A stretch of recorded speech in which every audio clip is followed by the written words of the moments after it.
আসসালামু আলাইকুম। সামনে আমাদের ফুলবাড়ী উপজেলায় উপজেলা চেয়ারম্যানের নির্বাচন অনুষ্ঠিত হবে। আমি কিছু কথা শেয়ার করতে চাই, যার কারণে আমার আজকের এই ভিডিওটি করা। দেখা যায় ইতিপূর্বে আমাদের ফুলবাড়ী থানায় অনেক উপজেলা চেয়ারম্যান নির্বাচিত হয়েছিল, অনেকেই ভাইস চেয়ারম্যান নির্বাচিত হয়েছিল। কিন্তু আসলে উপজেলা চেয়ারম্যানের দ্বারা বা ভাইস চেয়ারম্যানের দ্বারা আমাদের সাধারণ জনগণের কতটুকু উপকার হয়েছে আমার জানা নেই।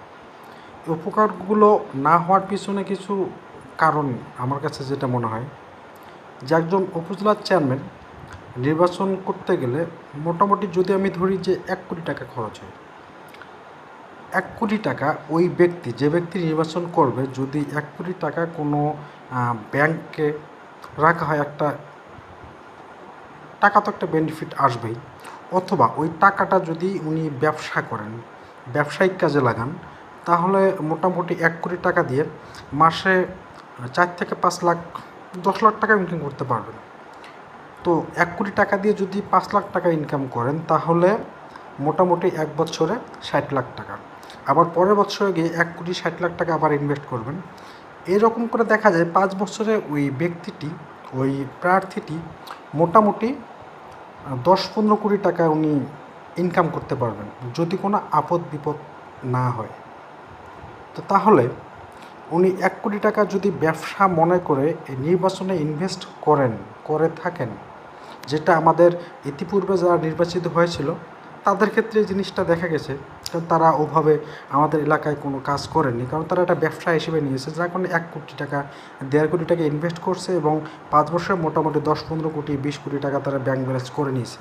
এবং ফাঁকের থেকে আমাদের সাধারণ জনগণ ঘন্টা পেয়েছে, কোনো কাজ হয়নি, কোনো কাজ তারা পায়নি। তো এক্ষেত্রে আমাদের সাধারণ জনগণেরও কিছু দোষ দেয়া যায়। কারণ সে মনে করেন একটা রাস্তার মধ্যে 1 কিলো জায়গার মধ্যে 1000 জন লোক বসবাস করে। 1000 জনের মধ্যে ওই প্রার্থীর থেকে যদি টাকা খায়, তাহলে অথবা 100 জন বা 150 জন ওই প্রার্থীর কাছ থেকে টাকা নিতে পারেন, সেটা 500 হোক, 1000 হোক, 1500 হোক। বিনিময়ে বাকি যে 800 জন বা 900 জন লোক, এরা কিন্তু বঞ্চিত হয়ে যাচ্ছে। তারা কিন্তু টাকা তাদের কাছ থেকে পাচ্ছে না, তাদের কাছ থেকে টাকা খাচ্ছে না। সেক্ষেত্রে লস এই 800-900 লোকের। কিন্তু এই যে 100 জন বা 150 জন লোক 1000 টাকা বা 1500 বা 2000 টাকা খালো, এর বিনিময়ে ওই 1000 জন লোকের জন্য যে বরাদ্দটা চলে আসতেছে, এই টোটাল বরাদ্দটাই উপজেলা চেয়ারম্যান যিনি নির্বাচিত হচ্ছেন বা ভাইস চেয়ারম্যান যিনি নির্বাচিত হচ্ছেন, একইভাবে যদি আমরা চেয়ারম্যান নির্বাচন বলি, একইভাবে যদি আমরা মেম্বারের নির্বাচন বলি, সেম ঘটনা ঘটে যাচ্ছে। এক্ষেত্রে দোষটা সাধারণ জনগণের। আমরা যদি ওই প্রার্থীর একটা টাকাও না খাই, সেক্ষেত্রে প্রার্থী যদি পরবর্তীতে আমাদের উন্নয়নের জন্য সরকার যে বরাদ্দগুলো দিয়ে থাকেন, এই বরাদ্দগুলোর উনি যদি আমাদের কাজের জন্য, আমাদের উপকারের জন্য, উনি আমাদের উন্নয়নের যদি ব্যবহার না করে থাকেন, উনি যদি না করেন, টোটালটা খেয়ে দেন, সেক্ষেত্রে আমরা ওনার কান ধরে নাকি খড় দিয়ে দিতে পারবো।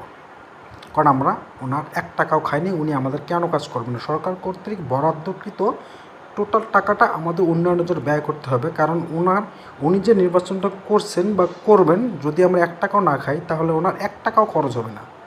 সেক্ষেত্রে উনি আমাদের উন্নয়নের জন্য কেন কাজ করবেন না। আর আমরা সাধারণ পাবলিকরা এতটাই মদন, আমরা প্রার্থী পেলে কোনো নির্বাচনের মধ্যে, সেটা মেম্বারের নির্বাচন হোক, সেটা চেয়ারম্যানের নির্বাচন হোক, সেটা উপজেলা চেয়ারম্যান বলেন, এমপি বলেন, শুধু আমরা টাকা খাওয়ার ধান্দায় থাকি। বিনিময়ে আমাদের রাস্তাঘাট ভাঙা, আমাদের স্কুল প্রতিষ্ঠান ভাঙা, আমাদের মসজিদ মন্দির এগুলো ভাঙা, আমাদের কোনো বিধবা ভাতা পাচ্ছে না, বয়স্ক ভাতা দিচ্ছে না, বয়স্ক ভাতা নিতে গেলে টাকা নিচ্ছে, বিধবা ভাতা নিতে গেলে টাকা নিচ্ছে, ব্রিজ কালভার্ট ভালোভাবে বানাচ্ছে না, 2 নাম্বারি করে। যেখানে একটা ব্রিজের জন্য 50 লাখ টাকা, মনে করেন উদাহরণস্বরূপ 50 লাখ টাকা বাজেট, সেখানে তারা 10 লাখ টাকা দিয়ে কাজ সেরে দিচ্ছে। এটা আবার 5 বছর আবার ভেঙে যাচ্ছে, আবার ওই ভাঙা রাস্তা দিয়ে আমাদের আবার 2-4 বছর চলা লাগতেছে। তো আলটিমেটলি দোষটা কিন্তু আমাদের সাধারণ জনগণের। তো আমার কাছে মনে হয় আমরা প্রার্থীর একটা টাকাও খাবো না। প্রার্থীকে আমাদের উন্নয়নের জন্য সরকার যে বরাদ্দ দেয়, এই বরাদ্দের 100% কাজে লাগানোর চেষ্টা করব।